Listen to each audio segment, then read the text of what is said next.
Tudo posso naquele que me fortalece é a primeira mentira que te contam, mas não está na Bíblia. E tem a terceira mentira que eu vou contar aqui nesse vídeo, que é muito importante, porque está diretamente relacionada com o nosso dia a dia. Então fica aqui comigo até no final, que eu vou te revelar a terceira mentira que é muito importante. Tudo posso naquele que me fortalece é um versículo que de fato está na Bíblia. Só que temos um problema aqui. Nem tudo que está literalmente na Bíblia é aquilo que interpretamos de maneira correta. Esse tudo posso naquele que me fortalece, ele tem uma questão que Paulo nos ensina, que é contentamento versus poder. Geralmente, quando as pessoas usam esse versículo, tudo posso naquele que me fortalece, está muito mais relacionado ao poder do que ao contentamento. E se a gente for pro texto do tudo posso naquele que me fortalece, o apóstolo Paulo está nos ensinando sobre contentamento e não sobre poder.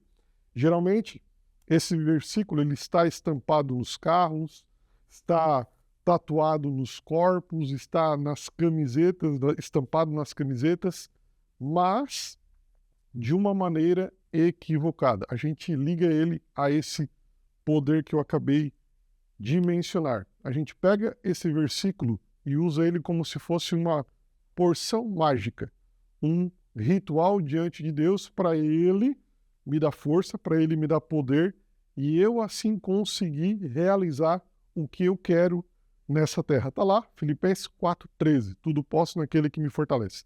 Só que se nós lermos os versículos anteriores, nós vamos entender o que Paulo está falando. Não que o diga por causa de necessidade, porque aprendi a estar, o quê? Contente em qualquer estado em que me encontro. Sei estar abatido e também sei ter em abundância. Em tudo e por tudo estou instruído tanto a ter fartura como a ter fome, tanto a ter abundância como a sofrer necessidade. Você percebeu o contexto do que o apóstolo Paulo está nos ensinando? Ele está falando de aprender a se contentar independentemente do lugar onde ele está. Se você for pegar e analisar de onde Paulo escreveu essa carta, você vai perceber que ele estava dentro de uma prisão. Então, de dentro de uma prisão, ele está dizendo que tudo pode naquele que fortalece ele, que é Jesus Cristo. A prova real de que Paulo não está falando de poder, e sim de contentamento, independente da circunstância em que ele se encontrava, está nesse texto. O que a gente faz quando lê esse texto? A gente usa ele como um combustível para realizar os nossos desejos, os nossos deleites, os nossos anseios. Então a gente pega esse versículo isolado, porque Deus me disse que tudo posso nele. Então eu posso trocar de carro a hora que eu quiser, eu posso esfregar a mão na casa do irmão e declarar que ela vai ser minha. Não, esse não é o significado correto. Você pode até ter esse versículo especificado na Bíblia, mas muitas vezes a interpretação que a gente faz dele é uma mentira que a Bíblia não nos ensina. Perfeito? Vamos para a segunda? A segunda mentira que nós muitas vezes usamos, falamos e ouvimos, que não está na Bíblia, é a seguinte: o dinheiro é a raiz de todos os males. Esse é um versículo ou uma frase dita, uma frase de efeito disseminada por nós, que nós muitas vezes aceitamos como uma verdade, mas não é. Eu queria que você prestasse atenção nisso aqui, ó. Aqui, esse versículo, ele deixa uma coisa clara. É amor ao dinheiro, que é o problema. E não o dinheiro que é o problema. Então, é o que gera dentro do nosso coração que é o problema. E não necessariamente o dinheiro. Está lá em 1 Timóteo 6:10. Porque o amor ao dinheiro é a raiz de todos os males. Primeiro detalhe disso aqui, o dinheiro versus o amor ao dinheiro. A Bíblia ela não condena o dinheiro por si só, condena a nossa ganância, a nossa idolatria financeira, o coração que serve a um outro senhor. Qual é o outro senhor que a Bíblia fala? Mamon. Então nós deixamos de servir a Cristo para servir ao dinheiro. E o outro ponto aqui desse versículo, que é muito, muito, muito importante, é a palavra raiz. Geralmente, a gente aponta para o dinheiro que ele é a raiz de todos os males. Ou seja, tudo que é mal é por culpa do dinheiro. Só que quando a gente vai para a Bíblia Sagrada, para o texto sagrado, para todo o ensinamento da Escritura Sagrada, a gente entende que não é só o dinheiro, o amor ao dinheiro que é a raiz de todos os males. É o amor também ao orgulho, amor à inveja, amor à mentira. E o amor ao dinheiro é uma delas. Então, existem vários males que fazem com que o nosso coração coloque um trono diferente para servir, que deveria estar no centro do nosso coração somente Jesus. E a gente coloca outras coisas no lugar de Jesus. Essa distorção produz dois extremos igualmente perigosos.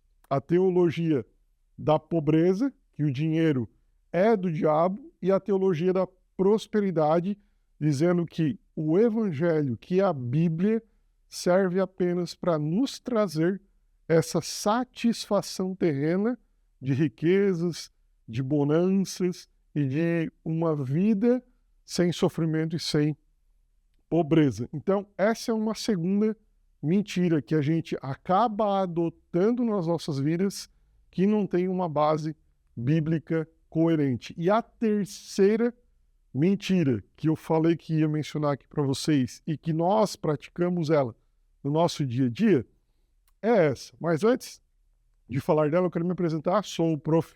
Thiago Inácio, esse é o meu canal. Se você está gostando desse conteúdo, aproveita, se inscreva, ative as notificações para ficar por dentro de tudo que é postado aqui. A terceira é: não julgue para não ser julgado. Eita! Ô, Thiago, mas isso aqui não está na Bíblia? Dessa forma aqui não. Dessa forma aqui não. Isso aqui virou um escudo favorito para a gente silenciar qualquer posição relacionada à moral cristã. E dentro da igreja também, usada para evitar a correção fraterna, principalmente por líderes religiosos manipuladores, autoritários e que só pensam em si mesmos. Então, o que se faz? Vamos usar esse versículo. Irmão, você não pode me julgar porque a Bíblia diz que nós não podemos julgar o nosso próximo. Então, as pessoas usam esse versículo, usam essa falsa verdade, essa meia-verdade, para satisfazer o seu próprio interesse. O que o texto bíblico diz? Mateus 7, do 1 ao 5. Não julgueis para não ser julgado. E por que você repara na trave que está no olho do teu irmão e não vê a trave que está no teu próprio olho? O que Jesus chama essa galera? De hipócrita. Tira primeiro a trave do teu olho próprio e depois você consegue tirar a trave do olho do teu irmão. Jesus aqui, ele não está proibindo o discernimento. O que é o discernimento? É eu saber se o que a pessoa está fazendo tem uma verdade bíblica bem fundamentada ou não. Jesus não está falando isso. Jesus não está condenando isso. Ele está proibindo a hipocrisia do julgamento. Quando ele diz assim, ó, tire primeiro a trave do teu olho para depois você conseguir ajudar o teu irmão, ele está falando de hipocrisia, ele está falando de um grupo de pessoas que não tem autoexame, que não se examina e, não se examinando, ainda se acha na posição e na autoridade de julgar outras pessoas. Ou seja, ela não se alinha com Deus e quer alinhar os outros com Deus. Eu provo isso para você no próprio versículo 6. Ele diz assim, ó, não deis o que é santo aos cães, o que exige julgamento. Ou seja, eu só consigo discernir quem é cão através de um julgamento. Então, não julgueis para não ser julgado é uma mentira, porque Paulo também diz para nós julgarmos as melhores profecias, as profecias que são inspiradas por Deus. Então, o fato de nós julgarmos, de nós analisarmos as situações que estão rolando no nosso meio, não nos transformam necessariamente em pessoas hipócritas. A igreja, as pessoas que nunca discernem o que é certo do que é errado, são reféns do relativismo. Ou seja, está tudo certo, estamos tudo tranquilo, podemos fazer o que nós quisermos aqui, está tudo certo. Não, a Bíblia manda nós julgarmos com discernimento. Conta para mim, aí nos comentários. Você não julgava com medo de Jesus estar te condenando? Saiba que a responsabilidade daquilo que você ouve a respeito do Evangelho é somente sua. Então, para você não ser enganado, para você não ser manipulado, para você não passar por situações constrangedoras, situações que coloquem a sua fé em risco, é necessário que você se aprofunde na palavra de Deus, que você entenda a Bíblia corretamente. E se você quiser aprender um pouco mais sobre como aplicar a Bíblia na sua rotina, se inscreve no meu canal, que eu te ajudo. E eu te espero no próximo vídeo.